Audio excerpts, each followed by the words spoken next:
Ladies and gentlemen, welcome to the Price Check Sports Podcast, brought to you by the In the Zone Network, where we go city to city, state to state, worldwide.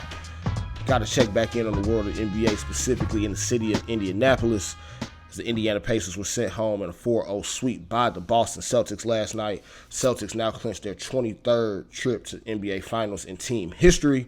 Of course, looking for banner number 18 here this season with the 105-102 win last night in Indy. Now, you got Jaylen Brown winning Eastern Conference Finals MVP with hell of a series, 29 points a game, 5 rebounds, 3 assists a game. Now, St. Louis's own Jason Tatum also no slouch in that series as well, 30 points, 10 rebounds, 6 assists. Team kind of feels different, man. I got to say, they do feel a lot different.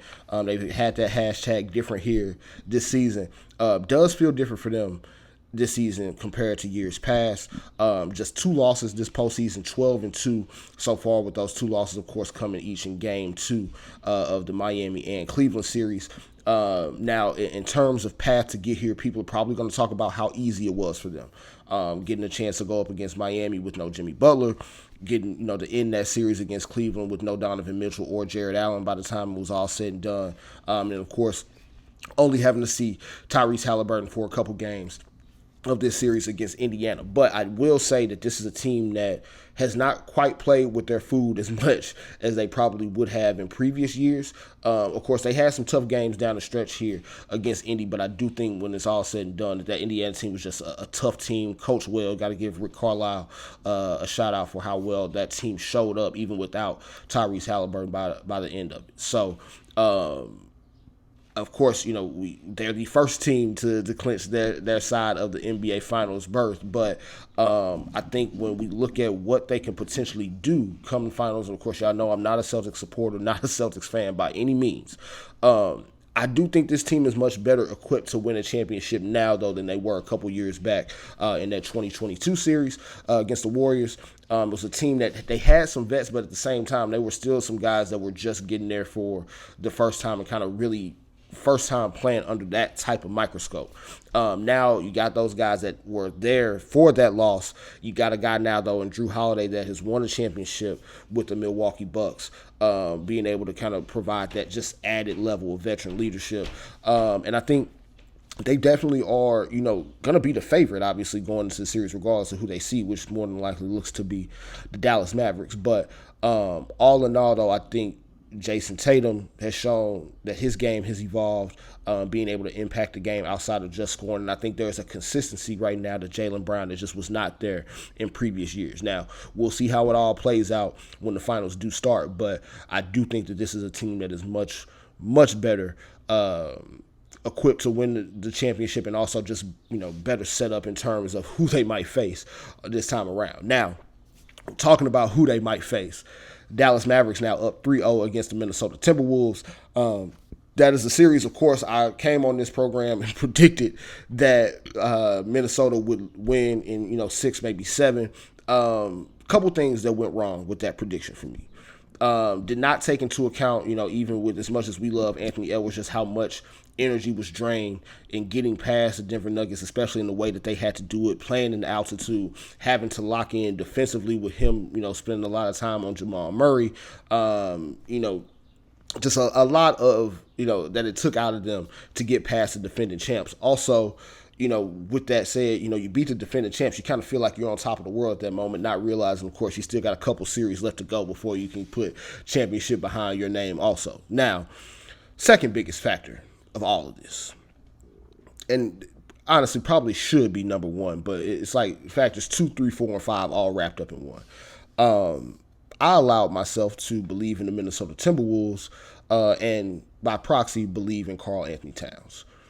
And this was a very flawed thought process. I was hoodwinked. I was bamboozled. I was led astray to believe that the man who calls himself the greatest shooting big man of all time would show up in a way that would allow his team to win a major playoff series.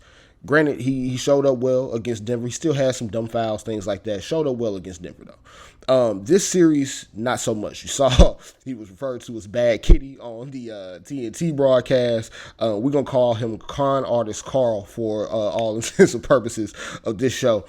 So far in this series through 3 games, 15 points, 8 rebounds per game, 15 for 54 from the field, 3 for 22 from three-point range.